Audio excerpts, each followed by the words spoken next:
Մանուկների համար գումար վաստակելու 12 պարզ գաղափար։ Ինչ տարիքից է ամենալավը սկսել սեփական գործը։ 25-ից, 30-ից, թե 40-ից։ Իսկ ինչ կասեք, եթե հնարավոր է, որ դուք դառնաք ընկերության ղեկավար, դեռ անձնագիր էլ չունենալով։ Մենք խոսում ենք այն երիտասարդ տաղանդների մասին, ովքեր արդեն իրենց ընկերություններ ունեն։ Օրինակ 10-ամյա Ռայան Քելլինը, ով շնաձկան տանկը շոուի ամենաերիտասարդ մասնակիցներից էր։ Ռուսաստանում դա կապիտալի նման մի բան է, ով իր բիզնեսը սկսեց շների համար ուտելիք վաճառելով, կամ Միխայլը Ալմերը, ով իր լիմոնադի կրպակը նոր մակարդակի բերեց ու իր ընկերությունը հիմնեց ընդամենը 11 տարեկանում։ Այս երեխաները կենդանի ապացույցներ են, որ բիզնեսը աշխատում է առանց տարիքի, իսկ տարիքը ուղղակի թիվ է։ Այսպես որ, եթե դուք դեռ չափահաս չեք, բայց ձեր ձեռքերից ջիղ ունեք, ապա ներկայացնում ենք 12 պարտ միջոց ձեր առաջին գումարը վաստակելու համար։ Բայց նախքան թեմային անդրադառնալը, մի մոռացեք բաժանորդագրվել մեր ալիքին ու զանգակը միացնել, որ միշտ առաջինը մեր տեսանյութերը տեսնեք։ Թիվ 12. Զբաղվեք տնային գործերով։ Ահա ձեր առաջին միջոցը գրպանի ծախսեր ունենալու համար։ Չէ՞ որ պետք է տանը օգնել, այո, դե ասեք, այո, հիանալի միջոց է նրանց կարևոր դաստալու համար։ Գումարը նախ պետք է վաստակ, քաղաքավարի, հարցրեք ձեր ծնողներին, պատրաստ եք արդյոք ձեզ վճարել լվացք ծալելու կամ տան փոշիները սրբելու համար։ Մենք վստահ ենք, որ նրանք ձեզ կգնահատեն եւ կտան գումար, որովհետեւ դուք ոչ միայն այդ գումարի համար կաշխատեք, այլև նաեւ կօգնեք մայրիկներին, հայրիկներին, թեթև ասել անվերջանալի տնային գործերի ցուցակի մի մասը։ 11. Խոթ ընձեք, այս տարբերակը ձեզ համար է, եթե դուք քաղաքից դուրս եք ապրում։ Սկզբի համար համոզվեք, որ կարող եք ինքնուրույն աշխատել խոթ ընձիչով։ Հարցրեք շրջակայքում, միգուցե ինչ-որ մեկին պետք է խոթ ընձել փոքր վճարով, բայց մի անցեք գործին անմիջապես։ Դա պարզապես գալ ու խոթ ընձիչով մի քիչ թափահարել չէ։ Նախ պետք է հարցնել, ինչպես է հենց պետք խոթը ընձել։ Իմացեք, թե որ հատվածներն են պետք ընձել, ոնց պետք է դիպչել, ինչպես օգտվել։ 11. Տերևներ մաքրեք։ Բացի խոթ ընձելուց կարելի է նաև տերևներ մաքրել քերեկով։ Մարդկանց մեծամասնությունը չի սիրում դա անել, այնպես որ սա ձեզ համար հիանալի գործ է, բայց դրանցից հաճախ այս գործի հետ միասին պետք է նաև խոթ ընձել, այնպես որ մտածեք ծառայությունների ամբողջական փաթեթը առաջարկելու մասին։ Դուք կարող եք շատ ավել վաստակել, եթե առաջարկեք տերևները մաքրել, իսկ հետո խոտը հնձել։ Բացեք կրպակ, վերցրեք լիմոնադի կրպակ։ Այս տարբերակին միշտ կարելի է հույս դնել, եւ բացի դրանից այն կարելի է բազմազան դարձնել։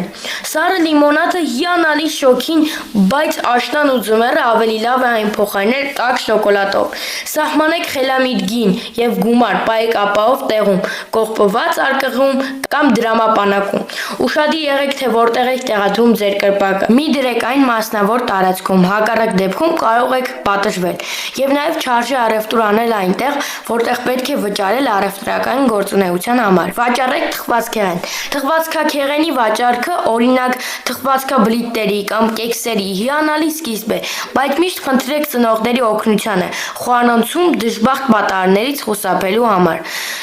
Թխվածքաբլիթներ կարելի է վաճառել առանձին կամ փաթեթներով, քանակի դիմաց գինը իջեցնելով, եւ նաեւ կարելի է դրանք համադրել լիմոնադի կամ տաք շոկոլադի հետ։ Ձեր գործին լրջություն հաղորդեք եւ ավելի շատ հաճախորդներ գրավեք ձեր թխվածքեղենը գեղեցիկ փաթեթներով փաթաթելով։ Ապրանքի փաթեթավորումը հաճախ ոչ պակաս կարեւոր է, քան այն, ինչ ներսում է։ Թիվ 7. Կազմակերպեք գարաժային վաճառք։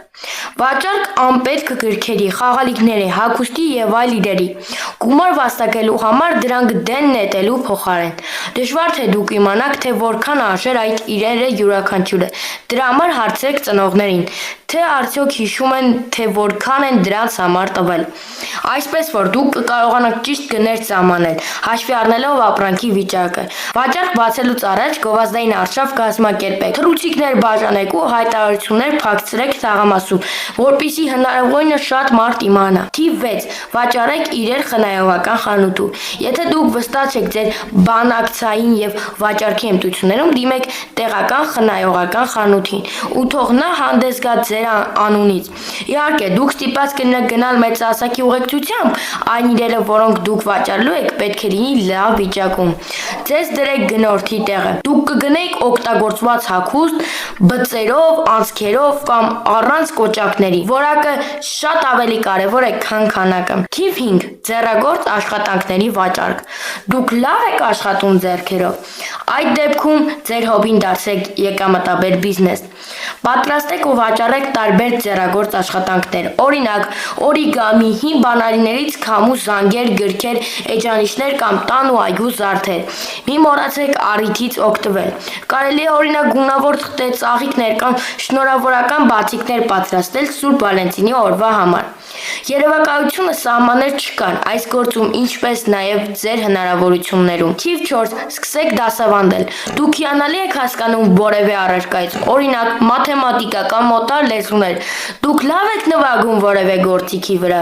Օգտագործեք ձեր տաղանդները ձեզ համար եւ ուրիշ երեխաներին սովորացեք վճարով։ Գլխավորը՝ մի մոռացեք հավասարակշռություն գտնել սովորելու եւ աշխատանքի միջեւ։ Բացի դրանից ձեզ անհրաժեշտ կլինի ստանալ ծնողների համաձայնությունը, նրանցում դուք պատրաստում եք սովորեցնել եւ նաեւ հարցրեք ձեր ծնողներից թույլատրություն, որպեսզի նրանք իմանան, թե ինչով եք զբաղվում։ Ձեր անվտանգությունը եւ բարեկեցությունը նրանց համար առաջնային է։ Թիվ 3. Ներբեռնեք եւ խմբագրեք լուսանկարներ։ Կարելի է օգնել նրանց, ովքեր չգիտեն ինչպես դա անել, կամ զբաղված մեծահասակների, ովքեր ժամանակ չունեն դրա համար։ Ներբեռնեք լուսանկարներ տեսախցիկից համակարգիչ որպես կրկնօրինակ։ Կարող եք նաեւ դրանց համար սկանավորել հին լուսանկարներ եւ պահել համակարգչում։ Եթե հաճախորդները ցանկանան մշակել իրենց նկարները, իսկ դուք տիրապետում եք Photoshop-ին, առաջարկեք ծառայություններ։ Մարդկանց ազատեք պատասխանատվությունից, կատարելով պարզ, բայց հոգեսնչող առաջադրանքներ, որոնք պահանջում են համակարգչային հիմնական հմտություններ։ Թիվ 2. Ստեղծեք պրոֆիլներ Facebook-ում կամ VKontakte-ում։ Դա դժվար է հավատալ, բայց միլիոնավոր մարդիկ մինչև օրս չեն օգտվում սոցիալ ցանցերից։ 2018 թվականի հարցումների համաձայն նույնիսկ Ամերիկայում մեծահասակների ընդամենը 68% ունի Facebook-ի հաշիվ, իսկ դա նշանակում է, որ 32%-ը չունի։ Հարցրեք ծնողներին, ընկերներին կամ դասընկերներին, թե արդյոք նրանք գիտեն մեկին, ով ցանկանում է գրանցվել Facebook-ում, VKontakte-ում եւ այլն, բայց չգիտեն ինչպես կամ ժամանակ չունեն դրա համար։ Ասացեք, որ պատրաստ եք դա անել նրանց համար խելամիտ գնով։ Նույնը վերաբերում է նաեւ սոցիալական ցանցերին։ Թիվ 1. Ստեղծեք ցանցեր, ստեղծեք բջջային խաղեր։ Ծրագրավորման փորձ չունեք։ Ոչինչ։ Հիմա դուք հնարավորություն ունեք ստեղծել բջջային հավելվածներ եւ խաղեր, նույնիսկ եթե կոդի մասին ոչ մի բան չգիտեք։ Խաղերը կոնստրուկտոր կայքերը, ինչպես են Stanilis-ը, Andorman-ը, Kiwi Cup-ը, Ninja-ն, կօգնեն ձեզ իրենց պարզ ինտերֆեյսով։ Դուք ձեզ գեյմեր եք համարում, թե պարզապես երբեմն սիրում եք խաղալ։ Մտածեք, թե ինչ է ձեզ դուր գալիս ձեր սիրելի խաղերում։ Հասկանալով, թե ինչ է պակասում դրանցում, դուք կարողանաք ստեղծել դրանց բարելավված տարբերակը։ Ոգեշնչվել եք այս գաղափարից որևէ մեկով, հիանալի է, բայց նախքան շուկա դուրս գալը, հիշեք հետևյալ կանոնները։ Ամեն ինչ պատմեք ծնողներին եւ հարցրեք նրանց թույլատրությունը։ Մի սահմանեք անարդար գներ։ Եղեք խելամիտ, գովազդեք ձեր ապրանքները ու ծառայությունները։ Մի աշխատեք անծանոթ մարդկանց հետ։ Մի շփվեք այն մարդկանց հետ, ում դուք եւ ձեր ծնողները չեք ճանաչում եւ չեք վստահում։ Մի պահեք ձեզ կոպիտ ու անտեսանելի։ Շնորհակալություն ապագա հարուստներին, ովքեր դիտեցին։